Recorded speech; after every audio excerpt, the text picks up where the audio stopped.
And so we have like two very powerful competing forces here. One is that the interest rates are putting downward pressure on a number of interest rate sensitive industries, commercial real estate and small businesses and junk rated companies and the like. But on the other hand, that interest expense is just completely blowing out the deficit, which is on its own, it's a stimulatory inflationary force. In this finance discussion, Lyn Alden provides insights into the current economic dynamics. She discusses the conflicting forces impacting various sectors, such as industry rates affecting real estate and small businesses. Alden notes the unexpected balance created by rising interest expenses on the deficit. Contrary to predictions, she highlights a shift towards potential inflation, emphasizing central banks' ability to adapt during downturns. While cautious about Fed tightening, Alden stresses the importance of monitoring areas like bank contagion and treasury market stability. Overall, she presents a nuanced view of the economy, emphasizing industry-specific challenges and the continuous impact of fiscal injections. With that, let's dive into the rest of the video, and don't forget to subscribe if you haven't.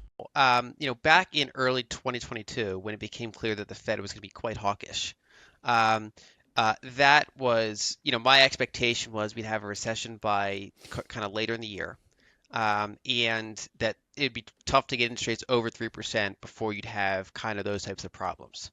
And for the most of 2022, that was correct. We had slowing economic indicators. We had 2 quarters of negative real GDP growth, even though they weren't technically a recession because they didn't have like an unemployment spike and stuff. But we had a period of softness. Asset prices had a pretty bad time across the board.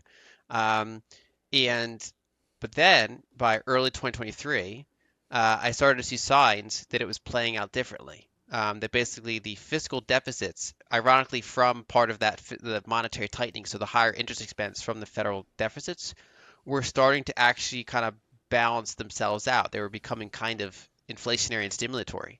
And then when you had the kind of the mini banking crisis and the Fed's willingness to re-inject some liquidity in there to stop contagion, these things really kind of added up to a shift in how I viewed things. So it was, that's an example of being flexible, where you have a view, it starts playing out, but then after a certain point, it kind of starts being a little different. It's almost like if you're very tired and you stay up all night and you just kind of force yourself through it, eventually you almost get like another burst of being awake again. All right, that's kind of what we saw in markets where they got so tight on the fiscal side and the monetary side that we kind of went past the looking glass towards actually being somewhat stimulatory, because a lot of the private sector debt is low and fixed rate, especially in the household sector and in the investment grade corporate sector. So those industries have held up pretty well, whereas a lot of the U.S. federal debt is short term, and so that's been refinanced at much higher rates. And so we have like two very powerful competing forces here. One is that the interest rates are putting downward pressure on a number of interest rate sensitive industries, commercial real estate and small businesses and junk rated companies and the like. But on the other hand, that interest expense is just completely blowing out the deficit, which is on its own, it's a stimulatory inflationary force. And in the past year or so, they've been roughly balanced. There's been this narrative for several years that they can't create inflation, that the markets are too deflationary for them to do it. And I wrote an article back in 2019 where I said, are bonds in a bubble, or is this a new normal? And the conclusion of the article was it is a bubble. And I talked about how I was like, look, a lot of things look disinflationary, but if in the next downturn, central banks, they can completely change the rules and they can work with fiscal authorities and just have massive monetized fiscal deficits. It was almost eerie. I didn't talk about a pandemic in that article, but it's almost eerie what happened less than a year after that article came out. It was just completely, completely the rules were changed. And that's what we've seen. And the reason I had that view is because that's when you get towards a sovereign debt kind of cycle nearing its sort of completion.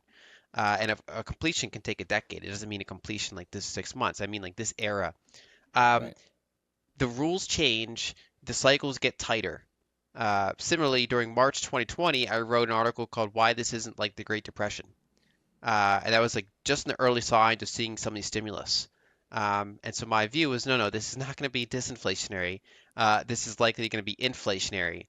because the cavalry's response time is quicker, and because It's more like the 40s, not like the 30s. So I would consider the 2008 crisis to be very similar to the 1929 crisis. That was at all the hallmarks of a private debt bubble unwinding.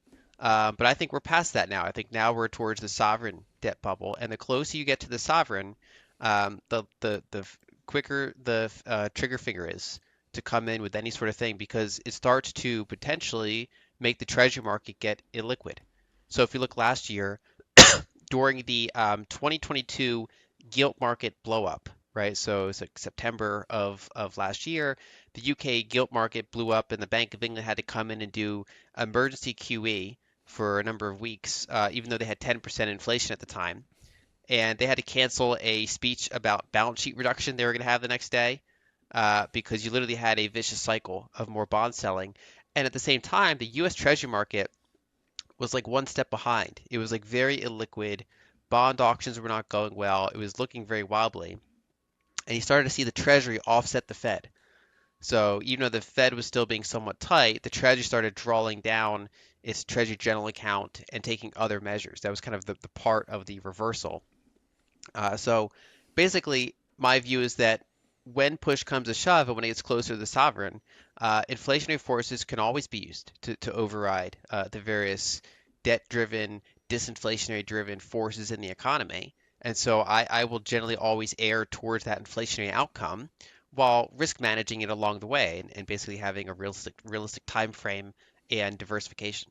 And so, a country that controls its own unit of account is when push comes to shove, they print. And I'd be careful that doesn't mean fully risk on because, for example, the Fed right now under Jerome Powell, his legacy is on the line. He is serious about tightening.